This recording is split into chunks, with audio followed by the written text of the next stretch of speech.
Olá, queridos internautas, que bom estar com vocês nesse momento maravilhoso, uma iniciativa da Associação Espírita Cristã André Luiz, em parceria com o canal Semeador Leal. Hoje estamos levando para vocês mais uma reflexão com Humberto de Campos. O tema que vamos tratar hoje com vocês é assistência espiritual. Nós vamos entender como é que funciona quando Deus coloca para o nosso amparo sempre mentores e pessoas que estão nos ajudando e nos auxiliando em nossa missão aqui na Terra. Sim, porque todos estamos em missão na Terra, seja para cumprir com velhas faltas ou para poder ajudar a quem nos procure, não é assim? Então, vamos continuar as histórias. É a reflexão que Humberto nos traz, começa assim. Constantino Saraiva tornara-se muito conhecido por suas produções mediúnicas.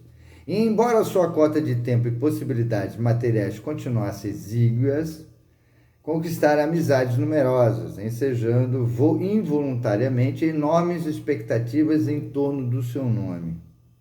Veja que a mediunidade dele se tornou tão grande, tão evoluída, que todo mundo se aproximou dele, pelo que ele produzia, né? Pelo que ele poderia fazer, mesmo que o tempo e as possibilidades fossem pequenas. Mas ele estava presente e ele recebia todas as honras, né? Todas as atenções eram voltadas para eles nesse sentido, por conta da produção mediúnica dele. E aí Humberto continua. Toda missão útil, porém, encontra obstáculos nos lugares onde a luz não foi recebida pela maioria dos corações. E Constantino, dada a ampliação natural das responsabilidades, tornara-se alvo de forças inferiores no visível e no invisível. E a gente vê que Kardec pergunta à espiritualidade sobre a influência dos espíritos. Como é que ocorreu? E aí a espiritualidade responde: a influência é bem maior do que você imagina. Então aqui essa historinha se faz presente em todo o tempo.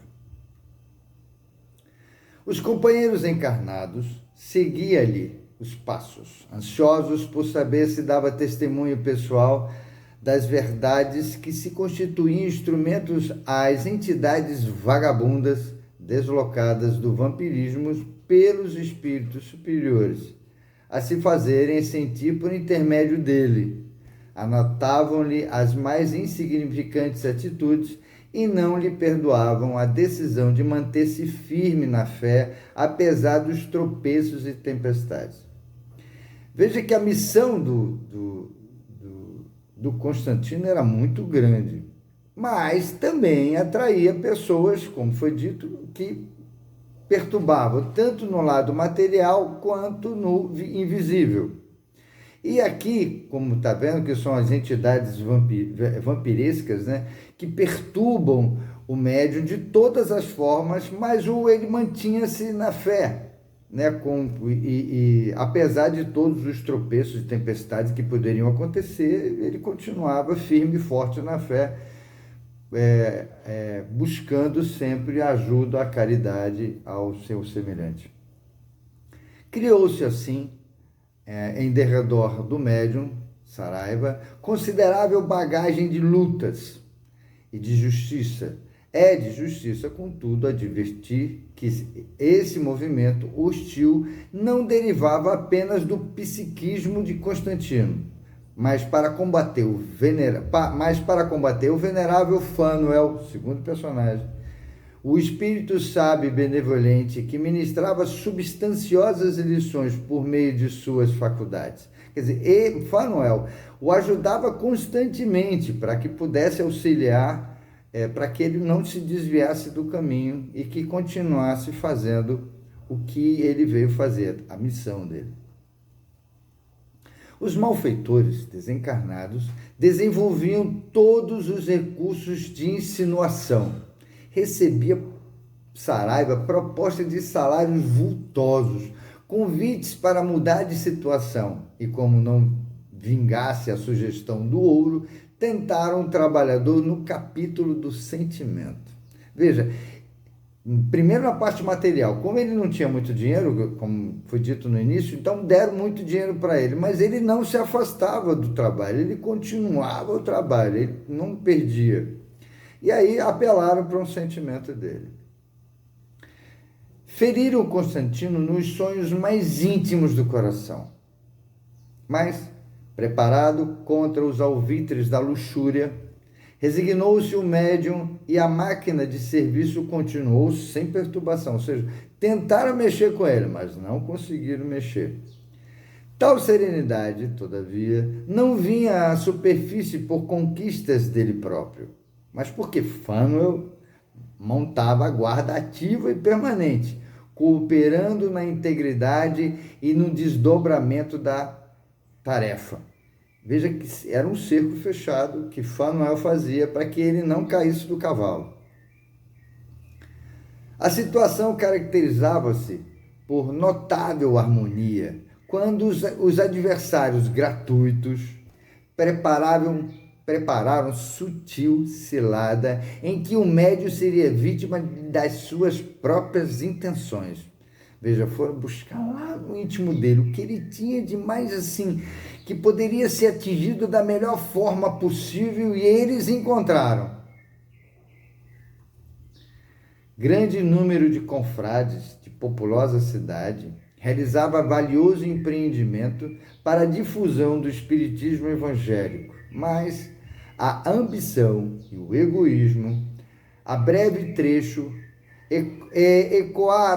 ecoaram como dois monstros na empresa dos obreiros desprevenidos. Veja que a ideia era boa, mas a vaidade e o egoísmo tomaram conta da história e a ambição, né? E aí se aproveitaram disso aí. A obra ameaçava ruir. Amigos da véspera dividiam-se em campos opostos, envenenados pelo personalismo destruidor, brandiam as armas da insídia e da leviandade através de tribunais e secretarias. Veja que é uma busca constante para tentar conseguir isso aí. Uma briga, uma luta, né? A obra generosa transformara-se pela invigilância da maioria em um grande movimento de ambições comercialistas, ou seja, começou a querer ganhar dinheiro no negócio, na obra espiritual. Inegavelmente, havia ali, como em toda parte, trabalhadores honestos e sacrificados, mas qualquer solução justa só poderia resultar de uma cooperação geral. Ou seja, para todo o trabalho que é colocado dentro de um centro espírita, é necessário que todos estejam unidos em prol daquilo, e que não seja apenas de alguns, porque no final das contas a obra não anda, porque nem todos estão envolvidos. No auge da luta, os caricaturistas da zona invisível lembraram o Saraiva. Não seria chegado o momento de inutilizar as energias desferindo os golpes no instrutor espiritual? Alguém chegou mesmo a declarar sutilmente: insinuaremos a vinda do Constantino, e se chamarem Fanuel a esclarecimento, é natural que não possa atender à generalidade, onde há tantos descontentes. Estabelecida a impressão nervosa nos culpados, entraremos a dominar os incautos e promoveremos atritos fortes. É de esperar que o escândalo tome proporções devastadoras e, em seguida, Saraiva há de procurar quem lhe exaltou as qualidades de peão. Então, estavam querendo chicotear Fanuel e colocando Saraiva para poder desprezar o Fanuel, ou seja, torná-lo invigilante. Riu-se, o grupo gostosamente deu mãos à obra, ou seja, concordaram com a ideia de atacar Fanuel, de buscar Saraiva para atacar Fanuel, e aí o grupo invisível, né, dos caricaturistas resolveram correr e botaram mãos à obra. Daí a dias, Constantino foi convidado a visitar a grande cidade, onde lavrava a confusão lastimável. É onde estava a história, na cidade grande. Consultaram o chefe de serviço quanto à licença, e como não houvesse embargo de qualquer natureza, Saraiva poderia partir oportunamente. Constantino, porém, assoberbado de obrigações diversas, não desejava empreender a viagem escavante, mais de 1.000 quilômetros de linha férrea, e manteve-se no retraimento que lhe era peculiar. Ele quis dizer, o que eu vou fazer na cidade grande, indo viajar durante 1.000 quilômetros? Ele resolveu ficar quieto. Os malfeitores, contudo, desejavam atingir seus fins, ou seja, tirar Saraiva da missão, e sugeriram sutilmente que se oferecesse a Saraiva homenagens espetaculares. Veja que o que ele tinha no início da história é que ele era um médium que conseguiu abarcar um grande número de pessoas, tanto boas quanto más. As más é que estavam trabalhando contra ele. Mas alguns dias, e Constantino soube, pelos jornais, que lhe preparavam recepção de grande vulto. Reunir-se-iam os companheiros em preitos honrosos. Cada solenidade congregaria um número considerável de admiradores e amigos. Veja que isso era o que se procurava lá dentro, ou seja, enaltecer o médium. Isso não é bom, não? E essa consideração que era sendo colocada para que poder mexer com o campo dele. Constantino, que não conhecia as tramas e os dramas distantes, comoveu-se ao extremo, já que se tratava de movimento tão honroso e distinto, a balançar-se-ia a viagem. Tomaria rumo, sem mais hesitação. Então ele tomou a decisão de ir porque ia homenageá-lo, com pompas e tal. Orou e meditou. Fanuel aproximou-se e recomendou vigilância. Não era essa, entretanto, a advertência comum de todos os dias. Cheio de emoção, o médium não percebia que fora beliscado na vaidade de criatura falível. E ele ficou louco para ir embora. Nessa hora ele se tornou invigilante, porque ele usou a vaidade. No seu modo de entender, deveria sacrificar-se, correr ao encontro dos seus irmãos da fé. Não se organizava uma homenagem em sua honra. Olha, chique. Vou me homenagear, eu tenho que ir, eu tenho que fazer alguma coisa para ir, me juntar aos meus irmãos da fé, nessa casa tumultuada, cheia de confusão. E ele não sabia da história. Longe de recordar que semelhantes preitos deviam conferir-se a quem de direito, a começar por Jesus Cristo, e não a ele, Constantino, operário a meio da tarefa, ignorando que se chegaria a termo dignamente, começou a antever as demonstrações de apreços, aplausos gerais, e iniciou as providências imediatas. Veja que Humberto conta aqui o seguinte, que essa homenagem deveria ser para Jesus, não para ele. Mas ele começou a pensar, ver os aplausos, aí começou a ver como se estivesse num grande espetáculo em que as pessoas iriam apertar-lhe a mão, abraçar-lhe os braços, bater palma, agradecer pelos trabalhos espirituais que ele tinha. Reconhecendo-lhe a perigosa atitude mental, Fanuel procurou socorrê-lo por intermédio do chefe de serviço. Veja que Fanuel ficou preocupado com o que ele estava pensando nas honrarias que iria receber na cidade grande e que ele iria empreender uma viagem de 1.000 quilômetros. E aí aconteceu o seguinte, na manhã em que deliberou em contrário, ou seja, quando ele decidiu que iria para essa festa, né, essa casa na cidade grande, o rapaz procurou o diretor de trabalho e pediu humilde. Doutor, mudei de opinião relativamente à viagem e desejo a favor de sua licença. Veja que antes ele tinha negado que ele não iria, mas que a pompa mexeu com ele. Avisado intuitivamente por Fanuel, o interpelado, o chefe, assim falou: não me oponho aos seus desejos, mas olhe que as necessidades do serviço também mudaram. Seria difícil autorizar sua ausência agora. Não seria possível adiar o projeto? E ele rapidamente: mas, doutor, considerou o médico, os companheiros prepararam-me grandes festividades, para as quais, naturalmente, desprenderam recursos de receio passar por ingratos. Quer dizer, ele estava pensando nas pompas, e mesmo assim, se ele não fosse, ele iria passar por ingrato nesse sentido, pelos recursos que eles gastaram nessa história. Além do mais, creio que preciso da minha colaboração nas dificuldades e sofrimentos que arrastam no momento e não desejo parecer indiferente.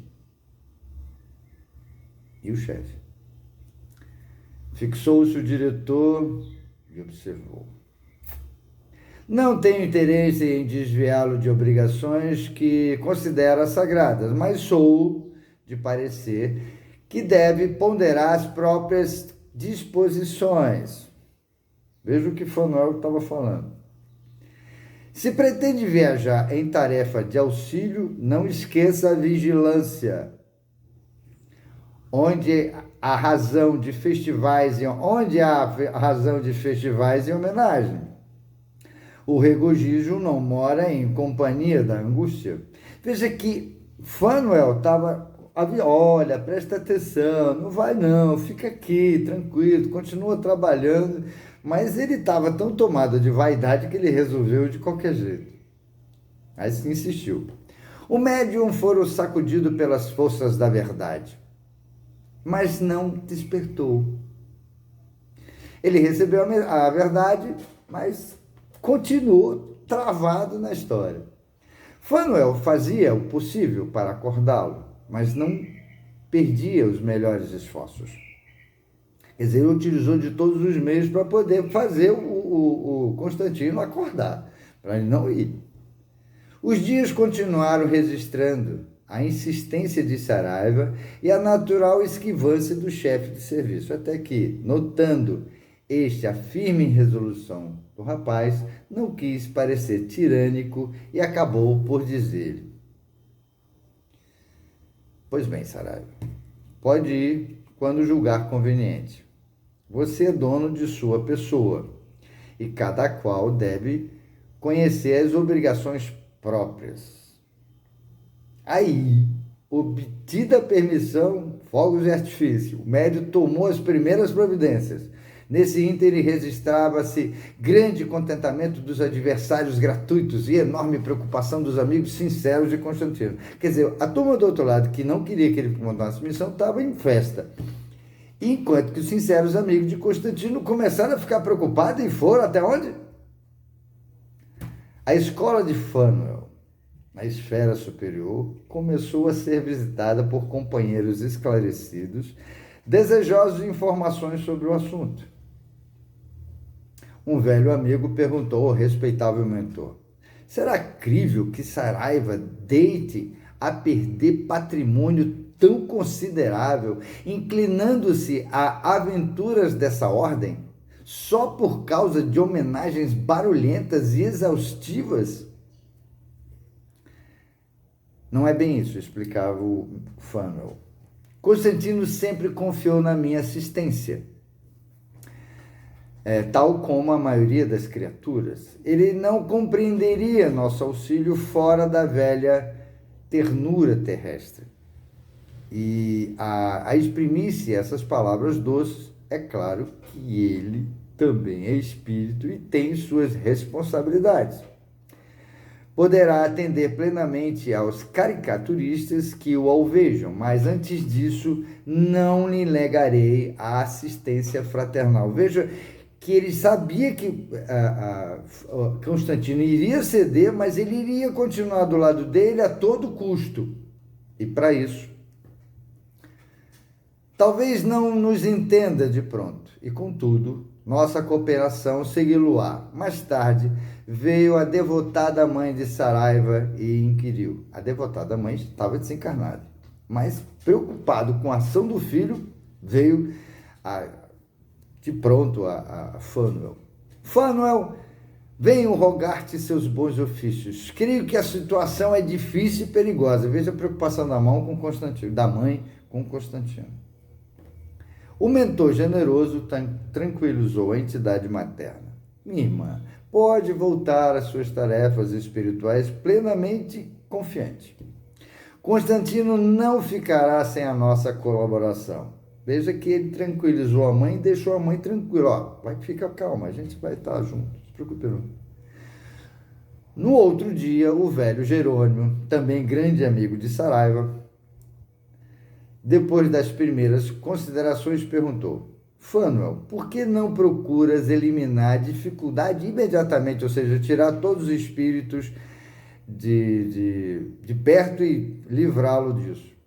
O pobre médium não vive isento da ignorância peculiar aos encarnados do mundo. Não haverá meios de modificar a situação já já. Quer dizer, e aí, não dá para resolver de uma forma rapidinha, não, para não ter tanto problema, tanto desgaste? O interpelado, Fanuel, com a serenidade de perfeito otimismo, esclareceu: Jerônimo, quando vivestes na Terra,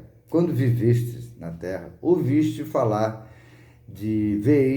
alguma vez de reses estouradas? E o Jerônimo, sem dúvida. Pois a mente, quando obcecada pelo impulso do próprio capricho, é como se for a reza estourada. Quer dizer, estourou a boiada, ninguém segura. Né? Continuou o Fanuel bondoso. Não se pode remediar a situação com êxito, senão a longas distâncias. O primeiro recurso é a porteira forte, ou seja, fechar a porteira forte.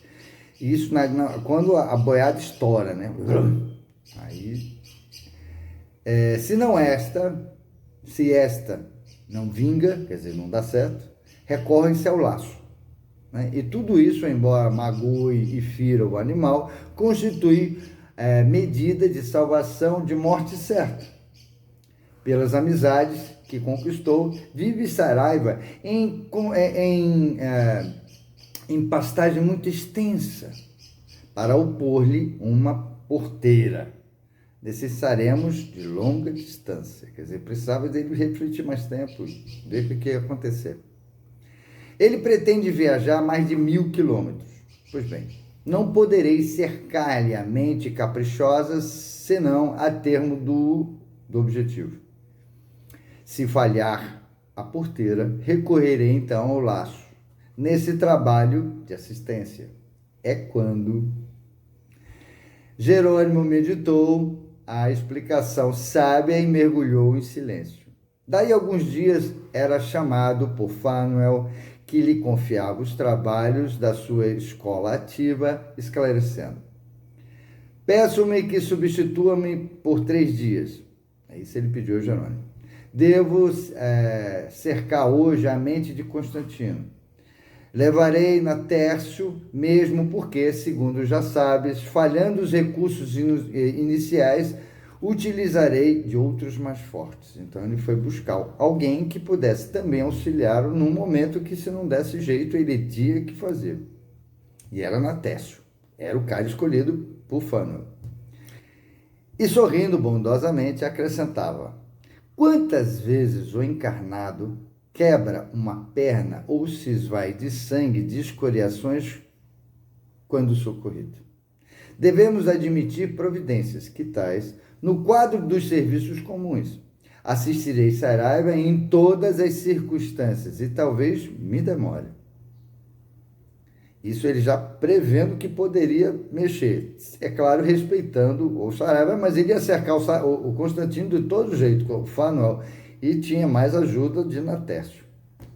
Com efeito, nessa noite, o médium chegava à grande cidade. Ele prendeu a cidade, foi junto. Depois de rodar 24 horas a fio no trem, sobre os trilhos, antes de atingir a estação dos abraços efusivos e dos aplausos superficiais, um amigo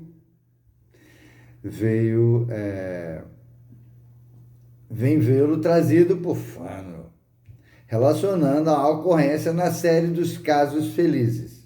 Abraçaram-se. E quase meia-noite, Saraiva, cansadíssima, aguardava o conforto da cama de hotel. O companheiro regozija-se e exclama: por aqui tudo bem, algumas dificuldades, mas creio que você gozará horas de entretenimento e descanso. Tenho a impressão de que numerosos amigos nossos disputam em torno de precários patrimônios materiais, mas isso não turvará o seu horizonte. Enfrentaremos a situação serenamente. Isso o amigo contando para ele. Natécio, colaborador de Fanuel, aproxima-se do médium e aconselha a oração. Era meia-noite. Enorme o cansaço, mas Saraiva pede ao amigo que o ajude numa prece. Não deveria inclinar-se à inspiração do alto antes de penetrar no terreno dos serviços novos? O companheiro acedeu e elevaram a mente e coração ao plano superior. Entraram em prece, meditaram e esperaram. Fanuel considerou chegada a hora de opor o impedimento prometido. Era o momento que ele estava esperando que ele abrisse a mente para poder receber a mensagem e conseguir conversar. E aí, o que ele fez? Tomando a mão de Constantino, escreveu firme, usando a psicografia. Pegou a mão do médium, Constantino, médium, né? E escreveu: grande é a luta, áspera a discórdia. Nossos irmãos ignorantes da luz espiritual contendem na ambição e no personalismos destruidores. Necessitam de bisturi a fim de vazarem o tumor da má vontade. Ou seja, o trabalho de alguns que estavam sendo feitos e estavam sendo influenciados pelos caricaturistas e que nem todos estavam a favor dessa história. Então, é o tumor da má vontade.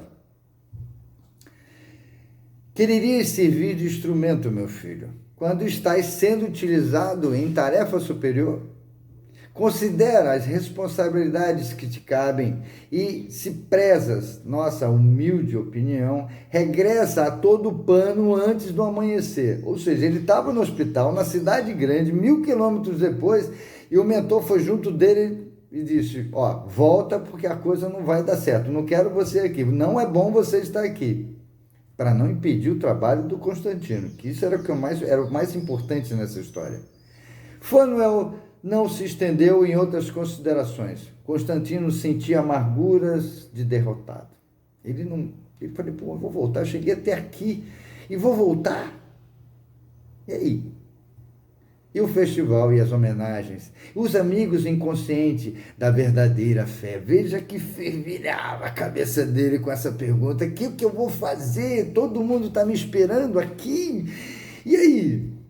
Em um átimo, ou seja, em um instante, Natécio não perde tempo e pum, aplica ali.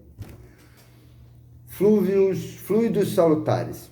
Saraiva lê a mensagem em voz alta. Está muito pálido, desencantado.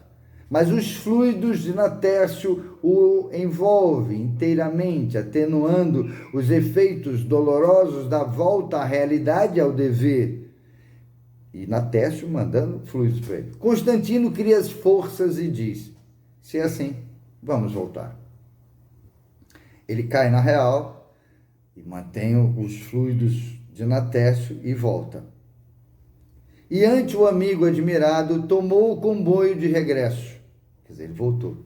Pela madrugada, antes do amanhecer. Entretanto, somente de volta, cessada a influência cariciosa de Natécio, Constantino verificou que sua mágoa era profunda.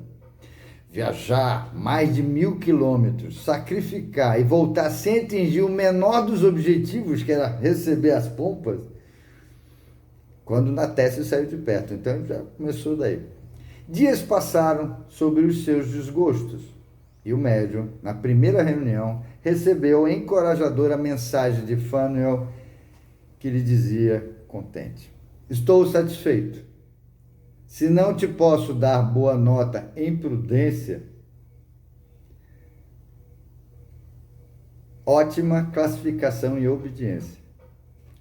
Não te agastes, Constantino. Ninguém pode despertar do sono a toque de ternura. Às vezes são necessários jatos de água fria. E quem poderá afirmar que isso não seja uma assistência amorosa? Veja que Humberto, ele coloca essa situação. Isso não foi? Quer dizer, você, é o jeito, você tem que, é dor, você tem que deixar isso de lado e você venceu. Na realidade, Constantino venceu, mesmo ainda com a cabeça lá do outro lado na vaidade e tal, que ia ser pompa, ele venceu. Saraiva, mais animado, retomou a luta, mas até hoje, talvez ignore que, se não ganhar a boa nota em prudência, nem mesmo a obediência lhe pertencia. Ou seja, ele recebeu, não estava prudente, ou seja, estava invigilante, entrou no módulo da vaidade para poder receber as pompas do centro, que estava todo bagunçado por conta de disputas de bens materiais, de pompas, né? E ele foi, digamos assim, ele foi de uma volta, porque não é aqui que você está. Então não chegou a ser, como é que fala, nem mesmo a obediência lhe pertencia. Ele obedeceu porque, né, recebeu lá os eflúvios, recebeu o puxão de orelha, né, puxão de orelha do Fano, e aí pôde voltar e assim se redimir, digamos assim, das suas pompas, né, da vaidade dele. E de certa forma, se a gente for pensar, a gente recebeu também muito isso. Nós temos constantemente a ação dos nossos mentores espirituais naquilo que a gente quer fazer. E devemos tomar cuidado para que a gente não seja ferramenta também de outras coisas. E poder dizer não na hora certa. Existia um grande amigo meu que disse assim: não é um ato de amor. A gente tem sempre que tomar cuidado com essas ações que a gente às vezes pega porque é o jeito. Tá certo? Queridos amigos, chegamos ao fim dessa reflexão, né? Assistência espiritual, que possamos refletir sobre isso no nosso dia a dia e que possamos colocar em prática aquilo que nos colocam para que a gente tome cuidado constantemente e que nos tornemos as mais vigilantes e oremos constantemente. Quero agradecer imensamente aos internautas, a ASECAL, Associação Espírita Cristã André Luiz, por essa oportunidade aqui no canal Semeador Leal. Muito obrigado e até a próxima. Paz e luz.